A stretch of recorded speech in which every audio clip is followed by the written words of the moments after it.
Welcome to Life Mastery for Women, where I help you decode the struggles in your life in the areas of health, wealth, relationships, and spirituality with mind mastery, emotional management, and meditation. Welcome to today's podcast. Hey ladies, it's Jen Mack, Lady of the Mind. Welcome to today's episode where I hope that you are creating more spirit, more festivities in your holidays. And if you are not creating a higher spirit and more festivities in your holidays, then it is my intention that in today's episode, I give you just one nugget of inspiration towards your transformation. So the holidays are coming up. We don't want to hang out with those people. I have read a couple of posts from our groups where there's people that are like, yeah, I don't really hang out with my family anymore. I have disowned them and their drama and their negative antics, and I'm just not dealing with it anymore. And I get it. I totally get it. There are family members that I no longer associate with for very similar reasons. I was just talking with my nephew on the phone just a few minutes ago, and he's in a very bad position. And he wants so much to be able to pull himself out of this drama that he has created in his life. And for whatever reason, he reaches out to me. I used to have a bunch of contact with him. Some stuff went down, created an unsafe situation for me that therefore led to me to kind of cut him out for a while and really remove myself from his life. And so it's been several years since we've had any real back-to-back conversations. So now lately, he's in some trouble, and then he reaches out to me, and he's just turned 28 just a few days ago. And we were talking about this analogy that I use very often when I am describing energy work and moving up the ladder. Like you have heard me talk about the vertical scale where it's a 0 to 10 vertical. Another one that I use, and I use very simple terms when I'm talking with him because he's not used to energy work. He knows about things, but he doesn't actively practice. He reaches out.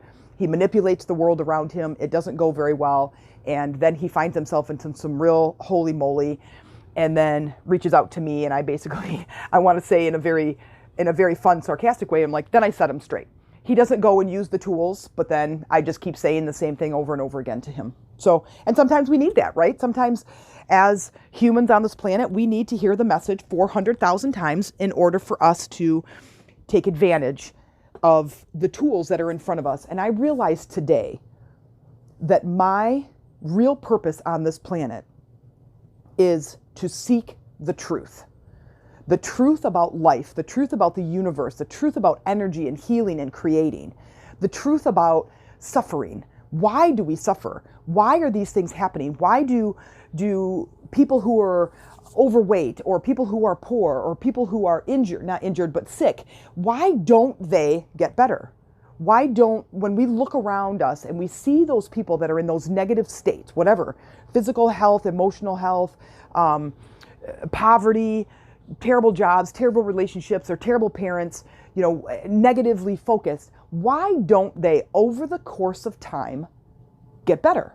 And I've had these big questions ever since I was little, and now Google and YouTube have become my best friends, and of course books like crazy, and now you have access to Kindle versions of books and books online and audio versions and whatever, and I am just such an avid learner because I have these great questions. And then I turn around, I learn everything I can about that thing, everything, and read hundreds of books and articles and videos and courses about a subject, and then I turn around and I teach it. That's really who I am. That's my purpose. I am a truth seeker and communicator. I want to communicate the truth. So here I want to tell you an analogy that helps me to understand, and I think it will help you to understand, because I want you to know that is a big part of my human design. Like that shows up 3 times in my human design, is that I can take a complex subject, create analogy or metaphors, and make it simple so people can understand them. This analogy is very simple and I love using it. So picture a flight of stairs and you have a loft at the top and you are at the ground level. And I'm telling you to get up to the loft. The view, the solution, the money, the abundance, the relationships, the health is all up here on the loft, ready for you to take. There's a pensieve of knowledge. There's a wealth of knowledge. That was a Harry Potter joke.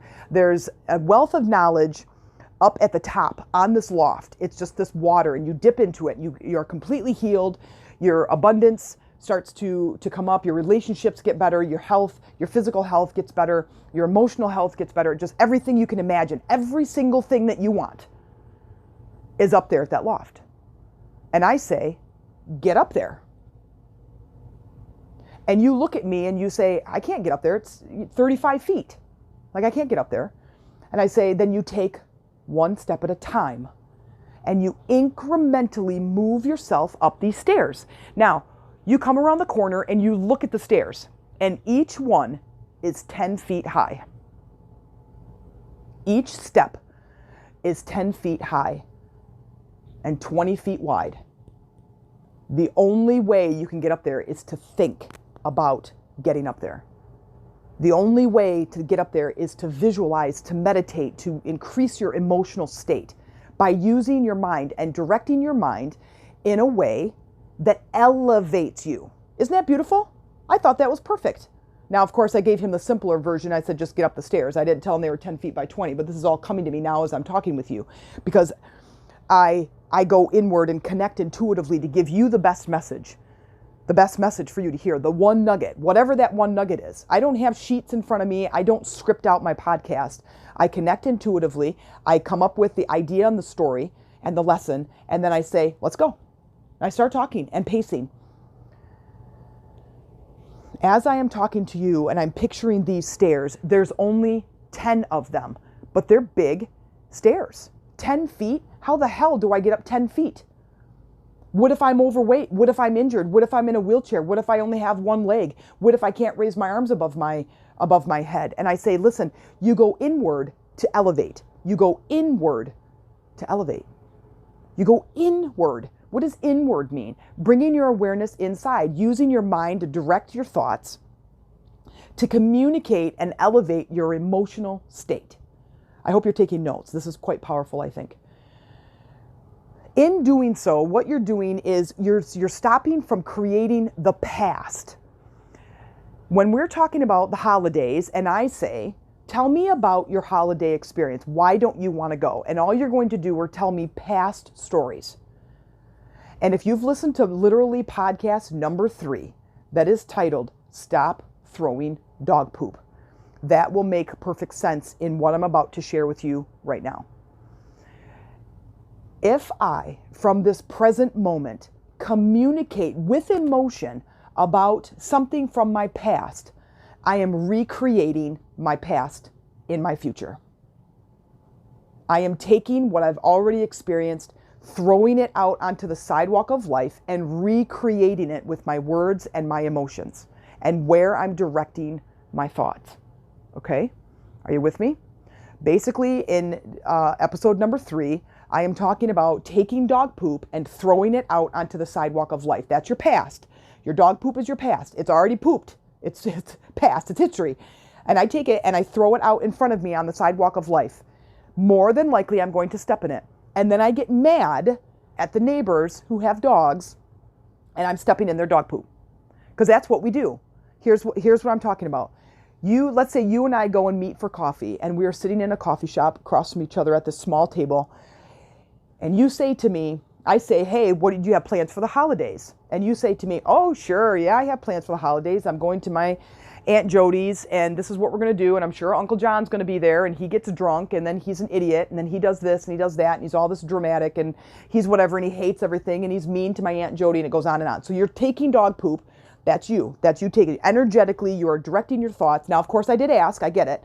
So sort of you can blame me for this moment, and I'll tell you how you can defer that here in a second. But so you have now taken the past in this form of dog poop, thrown it out in front of you. In a week's time, if you go to Aunt Jody's, you are recreating the same scenario, the same future. Okay, you with me? So you are using your mind, you're directing your mind to a past event. Then you are adding an emotional state to it. You are saying it so much and with so much attention. that you create the emotional response in the body. Now you're getting irritated. Now you're stressed out. Now you're like, I don't even want to be having coffee with you anymore because now I'm pissed off and I don't want to be here and I just want to go and I'm going to call Aunt Jody and tell her I'm not coming. So you say it with such intensity that it creates that emotional response. So now how do you defer that? Let's just throw that in because I am the one to blame because I just brought it up when we were talking about it in the coffee shop. So how you can defer that is, you know what? I don't really know. Like in the past, it's been a little bit, now keep your emotions in check. In the past, it has been a little tumultuous, but I'm curious how this time will go. Because all I said was, what do you usually do for the holidays? Do you have holiday plans? What do you usually do, right? And so usually, so you state it in a very nonchalant way. You don't get into the story and dig it all up and create the emotional response. You get me? So stay neutral when you're talking about a past event that you don't want to recreate. Neutral. You don't want to engage in the emotions. Now, why do I say that? Because as we engage in the emotions, it gets embedded into the neurological system of the brain. The neurotransmitters take in, this is why we can remember the things from our past that were highly emotional, the things that were amazingly fun, the things that were traumatic, the things that were really sad, the things that made us the most joyful. That's why we remember those things, because they had such an emotional impact on our mind. And once that happens, it creates a memory.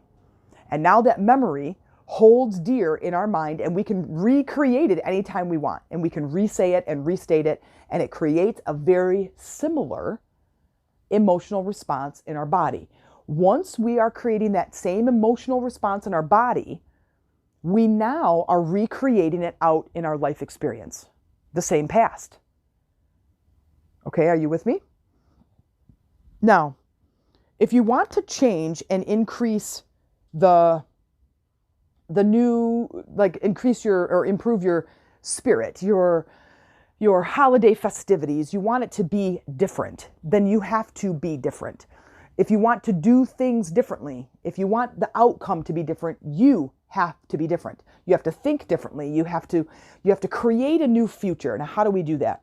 Well, when I'm talking about the steps, and I say when you get all the way up to the top, everything you want is up there. We are talking about elevating your thinking. In elevating your thinking, you are going to elevate your life. You're going to elevate your finances, your relationships, your career choices, your associations, your way of life, everything.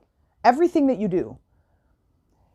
When you look at your surroundings right now, you have a certain state of being, a certain state of health, a certain state of finances, your relationships, your career, everything around you is this certain state. And in this certain state, this is what your basically your homeostasis is. This is like your baseline. So collectively, I'm a 2. So when I was talking to my nephew on the phone just a few minutes ago, and I'm talking to my nephew, and I said, listen, he goes, I don't understand. He goes, I'm trying to get help from all of my friends and all of these people that I know, and nobody can help me. And I said, that's because you're a 2. I said, as you are a 2 and you go to other people who are also 2s, because these are all your associations, so all of your friends are right around the same baseline that you are. They're all around the same vibration. So literally, you guys are all standing on the same step, and you go to them and say, what is the fountain like up there? And they're going, how the hell should I know? I've not been up there. So he's asking them for a solution that they can't themselves see. Then he comes to me, and let's just pretend I'm at least on step 8, right? And he goes, hey, Aunt Jen, what's the solution to my problem? And of course, I can see 112 solutions to his problem, none of which he's thought of. But every time I ask him, he dogs on it. Yeah, but that one's going to this and this, and that's going to that and that, and that's going to this and this. And he's just going on and on and on. And I said, listen to how you talk. I said, what I do for a living is I listen to how people say things. I listen. I hear the words that they're saying. Those words get transformed and create an emotional response in the body. When it creates an emotional response in the body, then it creates a physical sensation that creates a physical manifestation. So I listen for that. I am tuned in to what people say and how they talk about things. And he is very negatively focused. And in that negative energy, he cannot create a new reality. He can't. You can't create a new reality by thinking like a 2. You think like a 2, you're going to stay a 2. You think like a 2, you're never going to reach a 3. So now picturing your stairs, you're standing at the top of the step that you're at. You have 10 feet in front of you, and it's this big concrete step, 20 feet wide. Your job is to think like the next step. This elevates you. This is meditation, visualization. This is introspection, going inward and thinking, feeling, tapping into a higher being. Because as you tap in, you elevate. And now what happens is you grow little wings on your feet and you soar to the next step. And then you are plopped on the next step. And as you are plopped on the next step, you then can do the same thing to collectively move up, because now you have new associations. So how do we do that when we are looking towards the holidays? I simply say, create a new holiday. I've done this in my own life. I can't believe how good it works. And I can't believe that this isn't really the only thing I ever talk about, because this is the only way to create new physical reality, is by creating new physical reality within yourself. Now, the trick is, and the hardest part, is using your thoughts consistently to create that emotional response. Because when you create the emotional response in the body, this is where the subconscious mind doesn't know reality from an imagination and starts to think that it's real. And as it thinks it's real, it starts to move and shift the things into place. This is how we can create past into the future. So for example, if I have shitty relationships and I go through this shitty relationship and I now have the beliefs and the thoughts and the patterns and the habits and the behavior of that past relationship, but I do nothing to elevate. I stay on a level 2. I go out and date again and I find another level 2. Because all of my thinking prior to that is all relationships suck. I always get cheated on. Everybody I love hurts me, right? It goes on and on, all of those beliefs. But instead, what I'm going to ask you to do is to shift your thinking. You have to do this deliberately. It's going to be really hard, but the magic is in the results.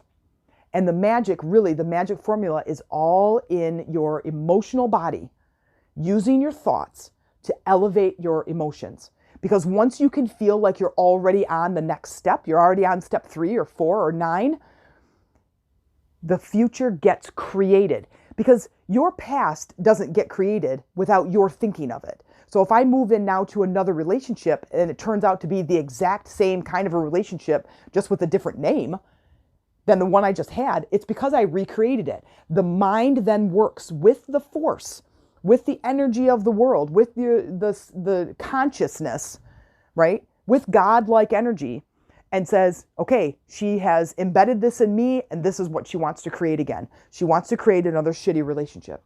And you go, no, I don't. And the brain goes, well, yes, you did. Yes, you do, because that's what you keep thinking and that's what you keep feeling. And that's what I get. And so I go out into the universe and I use this energy and I go out and I recreate the same thing for you. And you go, wait, that's not what I want. And the mind goes, well, you have to tell me what you want through your emotions, because I can't understand language. I can only understand emotional state. This is why when we use affirmations and we use those words and they're empty, I am thin and fit. I am thin and fit. And there's no emotional state. There's no belief to it. You're not going to recreate anything. It's not strong enough. The middleman are your emotions. That's the key. That's the secret sauce, right? That's the power. So here's your homework. What I want you to do is I want you to recreate a holiday experience. But it has to be in a holiday experience based in emotion and must be believable. You have to be able to believe it. So if you go, I'm thin and fit, I'm going to lose 50 pounds by next Tuesday, and it's not believable, you're not going to get it, because you have to connect the emotion together, okay? Which means you have to believe in it. Pick the emotion that you want to feel. Let's just take the word fun. You can pick any word you want. I'm going to use the word fun. I want the holiday gatherings to be fun. So I'm going to embed the word fun. And then I'm going to say some of the general ideas, because I'm a general manifester versus a specific manifester. As a general manifestor, I'm going to say, I want the conversations to be light and funny. I want there to be a lot of laughter. I want us to have some good activity and great interactions. Okay, it's all general. I'm not saying I want to talk about this and I want him to say that and I want this to happen and I want, I'm not being specific. I'm just being very general. But the whole base is, the foundation is fun. Then I throw that out in front of me. I create a scene. I play some music. I put some action in. I move some people around and I engage a lot of people and I say, who would this benefit? It'd benefit Amy, the boys, Bob, my son, his new wife, my brand new daughter-in-law. And I think this is going to be a fun event. Now, the second part of the homework is continuing this thought to a point where you feel so confident that it's going to happen that you don't even think about it not happening. That it's such a state of being that you don't struggle. You don't stress out about the holidays. You're now excited about the holidays because what you are doing is collapsing space and time and you're bringing that future scene into your mind, into your existence. It's not something that's out 1,000 years. When am I going to get this new job? When am I going to attract this new person that I'm in love with, this new great relationship? When am I going to attract, the big house or the new car or the travel? You can collapse space and time by the amount of an emotional state that you put yourself in while you're creating this new thing. But it's going inward, okay? So you go inward, bring your word, bring your emotional word, go inward, think about the word, create a scene, even if it's just a general scene and you're embedding this word in there, feel the physical emotion. The first clue is that you start to feel that emotion that you're trying to create. You start to feel fun in your body. Fun shows up in your physical body. It's a lot of fun to do, even if that's the only thing you practice. I want to practice the state of excitement. I want to know where excitement shows up in my life. I want to know where passion shows up in my life. I want to know about love or joy or anger or sadness. We can do this as you play in your mind. This is where the power lies. This is where the magic happens. And this is when life gets really, really exciting. These are the things that we're going to be talking about in our sister circles coming up, even though we're going to be talking about our chakras still. And I think it's important to really understand that this is you. This is life. This is the truth. I've been doing this for years. I love playing with it. I love experiencing and exploring things and seeing how things are going to show up and be different. And it's a lot of fun. And I hope that you take advantage of the things that I'm saying and you put yourself on that step and you go inward and you use your mind to direct your emotions and you feel that emotional state so much so that you elevate your own being. Because as you move up the steps, that's when life gets miraculous. You get through the healing. You heal the physical and the emotional trauma and the physical ailments, or you heal the physical and emotional body. And then as you move up, you get into the space of deeper connections and your relationships start to change shape. Then you get to this place of creating the life that you really, truly want to experience. I hope you'll join me on a sister call. This will be a lot of fun having these kind of conversations in person and really being able to customize and answer any and all personal questions that you have to be able to really dig deep into your life and help you to elevate. Hope to talk to you soon. If you liked this episode and you look forward to future episodes and are really looking for a community to help support you with implementing the tools that we're talking about in this podcast, please consider joining our online sister community called Lady Rising on Facebook, where we focus on that spiritual support and connection, just like in today's episode. I hope you'll join us. Go to Facebook, type in Lady Rising, and tell me you came in through the podcast.